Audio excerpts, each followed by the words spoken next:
राजे हो मग ते काहीतरी सांगायला लागले की मला शिंदे साहेब असं झालं तसं झालं, शिंदे साहेबांनी कुणासाठी काम केलं. जरा पत्रकारांनी लक्ष द्यावं. एक साधारणतः 3-4 दिवसापूर्वी कुठतरी भाषण चालू होतं आणि एकनाथ शिंदे असं म्हणाले की त्यांनी मला हलक्यात घेतलं म्हणून मी सरकार काढलं. हलक्यात घेतलं म्हणजे उद्धव ठाकरेंनी मला हलक्यात घेतलं म्हणून मी सरकार काढलं. हे वाक्य बरोबर आहे. हे वाक्य बरोबर आहे.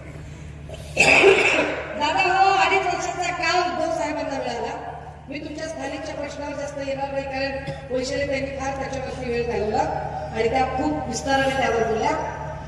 साधारणतः 2.5 वर्षाचा कार्यकाल उद्धव साहेबांना मिळाला. फेक नरेटिव्ह सारखा गोंडस शब्द जे देवेंद्र फडणवीस वापरतात त्या देवेंद्र फडणवीसांनी खरं तर फेक नरेटिव्हचं महानिर्मिती केंद्र हे स्वतः देवेंद्र फडणवीस आहेत, ज्यांनी अनेक नरेटिव्ह इथं सेट करण्याचा प्रयत्न केला. त्या देवेंद्र फडणवीसांनी इथे एक त्यांच्या लावारिस पेट रोमन्स आणि भक्तुल्यांनी 25 पैशाच्या हिशोबाने जे मेसेज करतात त्यांनी एक गोष्ट सांगायला सुरुवात केली की मुख्यमंत्री पदाच्या काळात उद्धव साहेब घराच्या बाहेरच पडले होते. एक नरेटिव्ह कसं सेट केलं जातं बघा की उद्धव साहेब घराच्या बाहेर पडले नाही, उद्धव साहेब कोणाला भेटले नाही. उद्धव साहेबांचा काळ कोणता? उद्धव साहेबांचा काळ होता 20-21, 22 ते 5-6 महिने.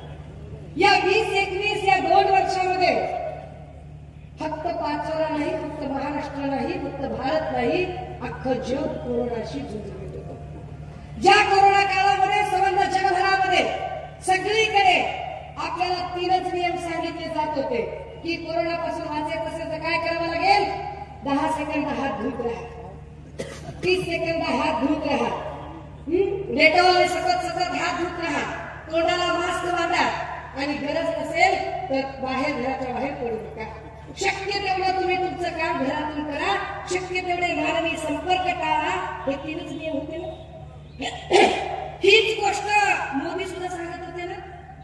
22 जानेवारी मला अजूनही आठवतो तो दिवस की जेव्हा त्यांनी जनता कर्फ्यू मांडला होता आणि त्या जनता कर्फ्यूचं पालन संबंध राज्याने आणि देशाने केलं होतं. कशासाठी? की कुणीही घराबाहेर पडायचं नाही. अगदी लहान पोरांच्या शाळा ऑनलाईन भरत होत्या हे ना. आपल्याकडे लेकरांच्या शाळेच्या मोबाईलचे डाटे नव्हते बाई भरायला.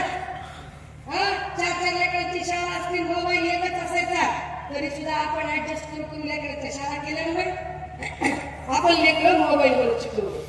2 वर्ष अनेक लोकांनी ऑफिसच्या मीटिंग ऑनलाईन केल्या.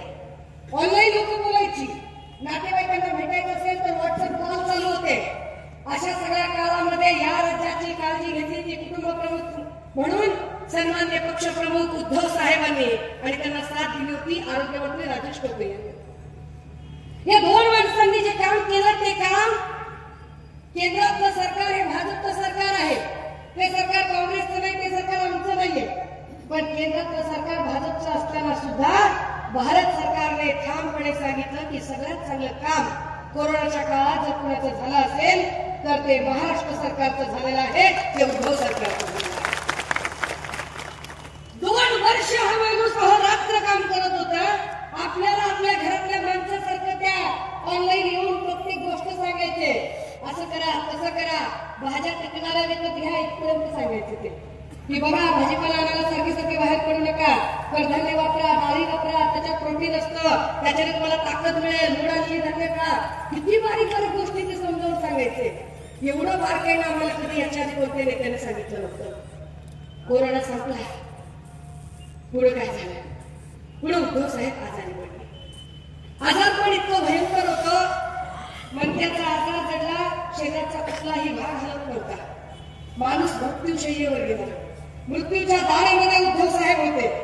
आदरणीय रश्मी वहिनी कावऱ्या झालेल्या त्यांच्या डोळ्यात राहून आपला नवरा, आपलं सौभाग्य, आपलं कुंकू मृत्यूच्या दारीमध्ये आहे. आपली 2 लेकरं पंखाखाली घेऊन ती माऊली टुकूर त्या आयसीयूच्या नागरिकाकडे बघायची की काय होणार आहे, आपला नवरा जगेल की वाचेल. तिच्या डोक्यात हे नव्हतं की सत्तेचं काय होईल, मुख्यमंत्री पदाचं काय होईल, त्या खुर्चीचं काय होईल. कारण अमृता वहिनीमध्ये आणि रश्मी वहिनीमध्ये फरक आहे दोघींमध्ये. त्या माऊलीला एवढंच विचारायला पडलेलं की आपल्या नवऱ्याचं काय होईल, आपल्या सौभाग्याचं काय होईल. आपला नवरा आजारी आहे, तो मृत्यूच्या दारीत आहे, तो मृत्यूशय्येवर झोपलेला आहे, काय करावं. पण त्याच वेळेला मुख्यमंत्री साहेबांकडे, उद्धव साहेबांकडे काय होतं? मुख्यमंत्री पद होतं. काय करायचं या मुख्यमंत्रीपदाचं. मग त्यांनी जवळची काही माणसं बोलावले, काय करावं काय नाही. मग एका माणसावर नजर गेली. माणूस आला होता, पोट भरायला मुंबईत आला होता. आधी पोट भरण्यासाठी रिक्षा चालवत होता. रिक्षा चालवणं एक चांगली गोष्ट आहे, ती कष्टाची गोष्ट आहे. कारण रिक्षा चालवायला सुद्धा प्रचंड कष्ट लागतात आणि कुठलंही काम कमी जास्त नसतं. प्रत्येक कामाचा एक मोठा सन्मान असतो. मग ते शिवसेनेच्या शाखेवर यायला लागले. बघता बघता बघता शिवसैनिक झाले, शाखा प्रमुख झाले. शाखा प्रमुख झाल्यानंतर मग हळूहळू विभाग प्रमुख झाले, मग नगरसेवक झाले, मग महापौर झाले, गटनेते झाले, आमदार झाले, मग नगर विकास मंत्री झाले. आणि करता करता करता उद्धव साहेबांचा स्वभाव बोला, साधा सरळ माणूस. आणि मग काय करायचं तर मग आदित्य दादांनी वहिनींनी सगळ्यांनी ठरवलं की चला आपल्या घरातला माणूस आहे, आपल्या हातचे चहा पोहे खाल्ले, मासाहेब मातोश्री मीनाताई ठाकरेंच्या हातचे चहा पोहे खाल्लेले आहेत, तर चला विश्वास टाकूया या माणसावर. आणि एक कागद सही करून दिला की राज्याचा कारभार करण्यासाठी कुणीतरी एक प्रतिनिधी पाहिजे. एक एक एक एक नेता, एक गटनेता म्हणून तो गटनेत्याचा कागद दिला. खरंच हलक्यात घेतलं उद्धव साहेबांना. उद्धव साहेबांना त्याची काय म्हणजे हेच कळतं की असं काही पुढे होऊ शकतंय. तो कागद दिला. साहेब आजारी आहेत, ते मृत्यूशी झुंज देत आहेत आणि त्यांच्या आजारपणाचा गैरफायदा घेऊन देवेंद्र फडणवीसांनी फूस लावली आणि एकनाथ शिंदेंना ज्यांनी आम्ही हलक्यात घेतलं होतं त्या एकनाथ शिंदेंनी गद्दारी केली. समोरासमोर भिडला असतात, लढला असतात तर निश्चितपणे तुम्हाला ज्ञानेश्वर माऊलीचं दर्शन घ्यायला लागले. काय झालं त्या वारीमध्ये? 4 पांढऱ्याची माणसं वारीमध्ये दर्शन घ्यायला ठरवून टाकलं लगेच शिंदेने. आदिवासी आहे, पारधी आहे तर चोरच आहे. बस ती माणसं नुसती लाईनीत आहे म्हटलं अख्ख्या वारकऱ्यांना ठोकून काढायचे आदेश एकनाथ शिंदेने दिले. तुम्हाला हाताळता येत नाही प्रकरण. हीच गोष्ट बदलापूरला झाली. 3 वर्षाचा चिमुरडा बाळ, 3 वर्षाच्या लेकराला बलात्कार शब्द वापरावासा वाटत नाही. 3 वर्षाच्या बाळावर बलात्कार होतो. जगायचं कसं माणसाने? त्या पुण्यामध्ये हिंजवडीला 70 वर्षाच्या आजीवर बलात्कार झाला. 8व्या मजल्यावर 70 वर्षाची आजी फटफटत खाली 6व्या मजल्यावर आली आणि 28 वर्षाच्या माणसाने बलात्कार केला. कळलं सुद्धा नसतं कुणाला. खाली सिक्युरिटी गार्डने सीसीटीव्ही बघितला, 6व्या मजल्यावर काहीतरी गैरप्रकार घडतोय. वर जाईकडे 70 वर्षाची आजी बेशुद्ध पडली होती. इथं 70 वर्षाची आजी सुरक्षित आहे. त्या बदलापूरमध्ये 3 वर्षाचं बाळ, त्या बाळाला सांगता येत नाही आपल्यासोबत काय झालंय. बाळ सांगतंय आईला, आई माझ्या शूच्या जागी मुंग्या चावल्यासारख्या. या सगळ्यांवरती तो वामन म्हात्रे नावाचा नीच माणूस पत्रकार महिलेला म्हणतो तू कशासाठी आली बातम्या कव्हर करायला? अशी काही वाटते कसं काय तुझ्यावरच बलात्कार झाला. पत्रकारांना बोलण्याची भाषा यांची. त्या वामन म्हात्रेवर गुन्हा दाखल व्हावा म्हणून 7 तास मी उन्हात बसले. 7 तास उन्हात बसले तेव्हा कुठे एफआयआर झाली. पण ज्याच्यावर एफआयआर होण्यासाठी आम्ही 7 तास उन्हात बसलो त्याचा जामीन 2.5 तासामध्ये झाला. त्याच्यातल्या हप्त्याला अटक आतापर्यंत झाली नाही. त्यातल्याही हप्त्याला अटक झाली नाही आणि समुद्र किनाऱ्यावरचा पुतळा पडला त्याला जबाबदार असणाऱ्या हप्त्यालाही अटक झाली नाही. या हप्त्याला का कुठलं नाही? का केलं नाही तुम्ही हे काम?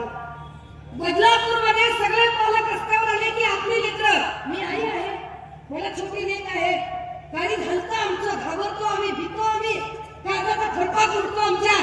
जेव्हा सगळे आईबाप रस्त्यावर आले तेव्हा त्या आईबापांच्या अंगावर सुद्धा लाठी हल्ला करण्याचे आदेश याच एकनाथ शिंदेने दिले.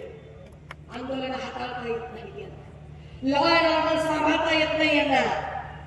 ड्रग्ज मध्ये तर किती लोक, किती पिढी गारद व्हायला लागले. काल दादा हुसेनच्या मतदारसंघात होते. त्या नाशिकमध्ये एवढी ड्रग्जचे एवढे मोठे